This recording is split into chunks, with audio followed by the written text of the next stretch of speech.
RCF.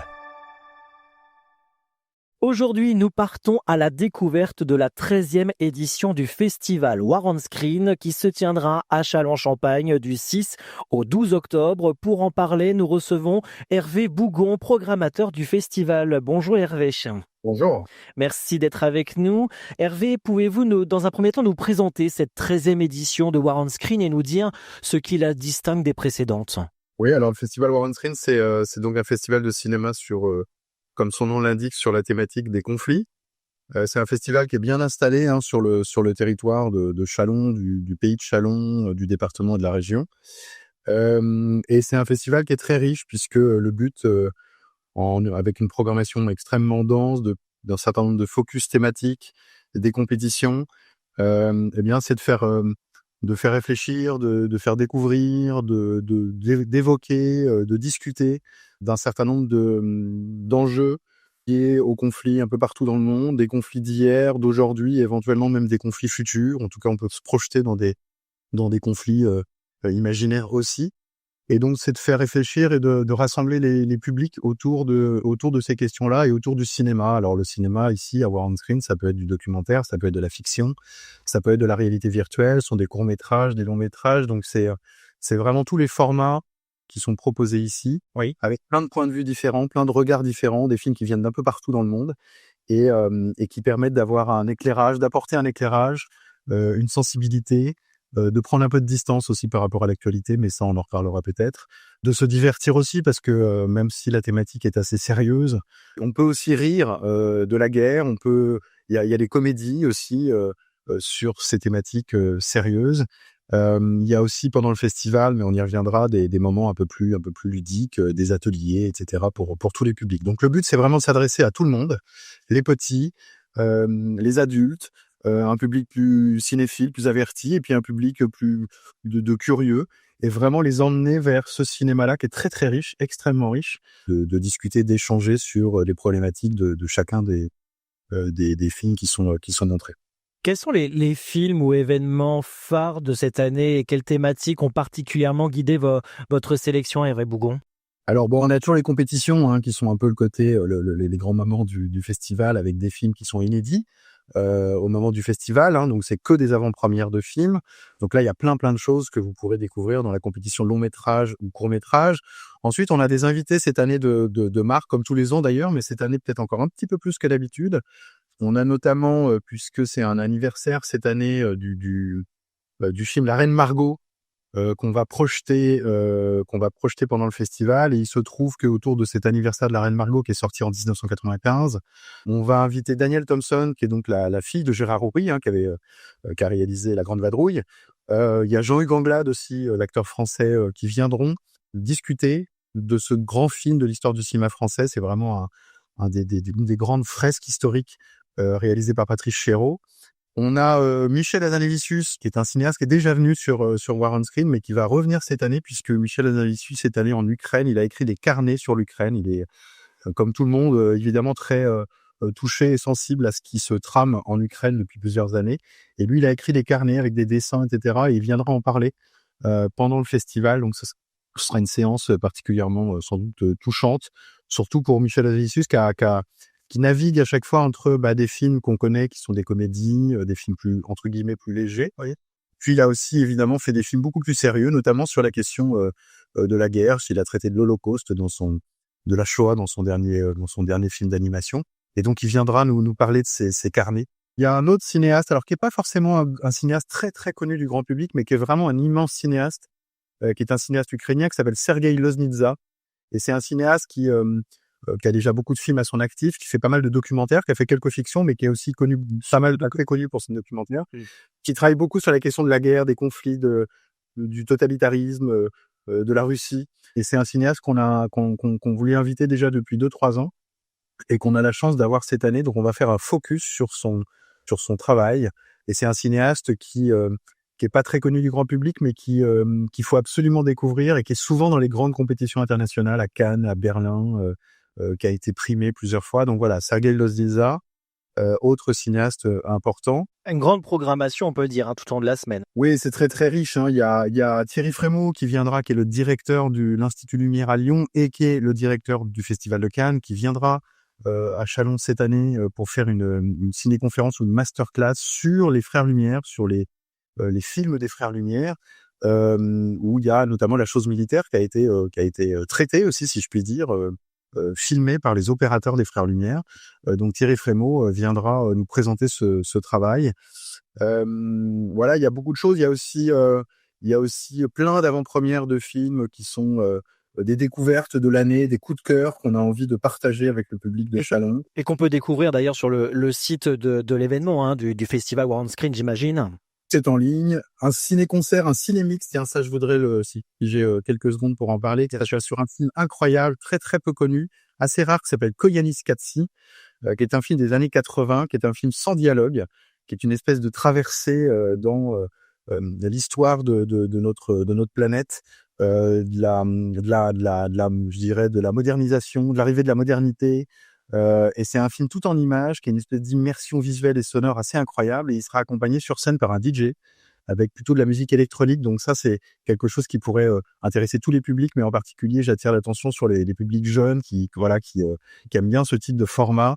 Donc le DJ sera sur scène et qui accompagnera, habillera, si je puis dire, ce film. Ce sera un moment assez intéressant du festival. Voilà. Donc il y a beaucoup de choses. Beaucoup de choses, oui. Je peux continuer si vous voulez. Il y a des focus thématiques évidemment, puisque tous les ans à Chalon, pendant War on Screen, en plus des compétitions, on traite d'un certain nombre de thèmes. Alors cette année, il y aura un focus sur le cinéma fantastique japonais, avec autour notamment de la figure de Godzilla, figure emblématique dans la culture japonaise, mais qui a, je dirais, infusé sur l'ensemble des cultures occidentales, notamment à travers le cinéma hollywoodien. Donc il y aura un focus qui interrogera un peu tout cela, évidemment aussi sous le prisme de la question de la guerre.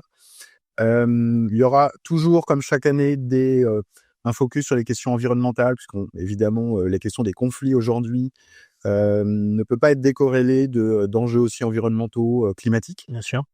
Donc on va travailler aussi sur cette question-là avec un certain nombre de propositions toujours très pertinentes. Et puis un focus particulièrement aussi, si je puis dire, il est toujours d'actualité, mais il est peut-être encore plus en ces temps un peu sombres, sur la presse, sur la question de la liberté de la presse, sur finalement le combat pour la démocratie. En ces temps où les réseaux sociaux nous inondent, en ces temps où il y a beaucoup de fake news, il faut peut-être remettre les choses il faut peut-être clarifier un certain nombre de choses, ou en tout cas prendre un peu de distance pour essayer de mieux comprendre un peu tous ces enjeux. Et donc pour comprendre ces enjeux, il y a un certain nombre de films qui seront proposés et qui permettront de débattre, de discuter de cette question de la démocratie et de la presse. Voilà. Hervé Bougon, programmateur du festival War on Screen avec nous aujourd'hui sur RCF. Beaucoup de choses durant une semaine du côté de Châlons-Champagne et pas seulement. Il y aura aussi quelques rendez-vous du côté de Suippes dans le nord-est de la Marne. Des focus autour de la guerre, autour de l'environnement, autour de la liberté de la presse. En tout cas, la programmation est à retrouver sur le site officiel du festival. Hervé Bougon, le festival, vous le disiez à plusieurs reprises depuis le début de cet échange, aborde les conflits et la mémoire de la guerre. Comment choisissez-vous des films qui résonnent avec notre monde contemporain? Alors en tant que programmateur, c'est un boulot qui est formidable à faire, qui est passionnant. On se balade un peu sur d'autres grands festivals, Berlin, Cannes, pour ne citer que deux très connus. On va faire d'autres marchés, comme on dit, c'est-à-dire qu'on voit plein de films pendant plusieurs jours. Et puis on nous propose des films aussi, des boîtes de prod, des distributeurs nous proposent différents films. Ce qui est impressionnant moi, ça fait plusieurs années que je travaille pour War on Screen, et ce qui est assez impressionnant, c'est la quantité, la production cinématographique qui est chaque année extrêmement riche. Il y a énormément de cinéastes qui s'intéressent, qui s'interrogent, qui questionnent ces conflits d'hier, encore une fois, d'aujourd'hui, beaucoup d'aujourd'hui, puisqu'on voit beaucoup de films sur l'Ukraine, on voit beaucoup de films sur les problématiques au Moyen-Orient. En Afrique aussi, des conflits qui sont souvent oubliés. Et ça, c'est un point important que je voulais mettre en avant, c'est qu'on est évidemment attentif à l'actualité, à ce qui se passe aujourd'hui en Ukraine, à ce qui se passe au Moyen-Orient avec le conflit à Gaza. On est attentif aussi et donc on traite évidemment de ces conflits dans l'ensemble des sections des programmations du programme qu'on propose, avec des films documentaires, des films de fiction, parce qu'on veut vraiment insister sur le fait que l'image, elle est extrêmement importante aujourd'hui pour parler de ces conflits, y compris des conflits qui sont souvent invisibilisés par les médias, dont on ne parle très très peu. Et nous, à War on Screen, on essaie de mettre en avant, à travers des films, des terrains de tension, des théâtres de guerre dont on parle très très peu. C'est aussi ça notre rôle. Et puis de réaffirmer aussi un certain nombre de choses par rapport à l'actualité et à des enjeux géopolitiques aujourd'hui qui font que le monde est quand même très très très tendu. Donc on va chercher des films un peu partout. Il y a une production qui est très très riche. Donc après, notre rôle, c'est aussi de faire le tri, de filtrer tout ça, puisqu'il y a aussi des films moins bons, moins intéressants. Donc notre travail de programmateur, c'est d'essayer de construire quelque chose de cohérent, d'équilibrer aussi entre les différentes sections, les différentes compétitions, de faire découvrir des choses aux gens aussi, donc d'emmener les publics vers des choses qu'ils n'iront pas forcément spontanément voir. C'est de les confronter aussi à des films pas forcément faciles, mais qui sont, à mon avis, importants et qui doivent les permettre de faire réagir les publics, y compris le jeune public. Donc voilà, c'est un peu tout ça les enjeux d'un festival comme War on Screen, les enjeux d'un travail de programmateur comme le mien et celui de mes camarades. On est obligé malheureusement de mettre des choses de côté aussi, mais c'est très très riche pour nous, et c'est riche aussi de les partager ensuite pendant cette semaine de festival avec le public, parce que, et je terminerai par là, peut-être, c'est que l'idée du festival, c'est évidemment de montrer beaucoup de films, mais c'est aussi de partager beaucoup avec les publics, et donc on fait venir beaucoup de réalisateurs, de réalisatrices, d'artistes, de critiques, d'historiens, de chercheurs, etc., qui viennent parler, accompagner les films. Et ça, c'est important parce que c'est l'occasion pour les publics de Châlons de poursuivre, je dirais, les débats, les discussions, et c'est toujours très très enrichissant pour tout le monde, y compris pour les réalisateurs ou les réalisatrices qui viennent, de confronter leurs films aussi au regard des publics. Voilà. Avant de nous quitter, Hervé Bougon, en tant que programmateur, quel regard portez-vous sur l'évolution du festival War on Screen et quels sont vos projets pour les éditions futures, même si on démarre seulement cette 13e édition, mais on pense forcément à demain? Ouais, c'est un festival, alors c'est un peu bizarre de dire ça, mais moi qui suis depuis plusieurs années sur War on Screen et qui, j'espère, vais continuer, parce que c'est un festival qui me passionne. Les thématiques me passionnent, mais le festival Châlons aussi, le public de Châlons j'apprécie beaucoup. Oui, pour répondre à votre question, c'est un festival qui a beaucoup d'avenir, si je puis dire. Alors on peut le regretter aussi dans le sens où il y a malheureusement la géopolitique nous montre que tous les jours on n'en a pas fini avec la guerre. Oui. Malheureusement, si on ne vivait que en temps de paix un peu partout dans le monde, il y aurait pas de festival, ce qui serait quelque part très bien, on pourrait le souhaiter, mais malheureusement c'est pas la réalité. La réalité, c'est sans doute celle de décennies, de siècles, sans doute de tensions, de conflits. Et donc, il y a une production extrêmement importante. Donc, pour l'avenir du festival, moi, je lui souhaite encore de se développer, parce qu'on se développe chaque année. On se remet en question chaque année aussi sur la programmation, sur ce qu'on a envie de montrer, de dire, d'affirmer sur le positionnement du festival. Mais en tout cas, d'une richesse de programmation qui fait qu'on peut sans doute encore faire 10, 15, 20, 50 éditions sans problème. Et puis diversifier aussi peut-être sur les invités, essayer parfois de faire un pas de côté pour peut-être aller chercher de nouveaux publics.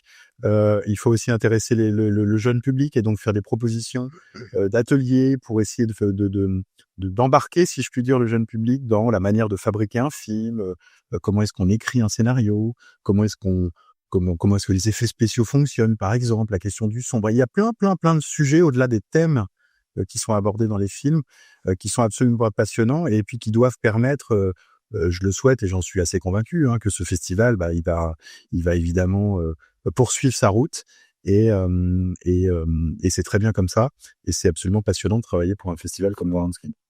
Merci Hervé Bougon pour ce passionnant aperçu du festival War on Screen, 13e édition. Pour nos auditeurs, notez la date, du 6 au 12 octobre à Châlons-en-Champagne, et pas seulement, un petit peu quelques rendez-vous du côté de Suippes, une occasion unique de découvrir des films et des échanges autour de la mémoire des conflits.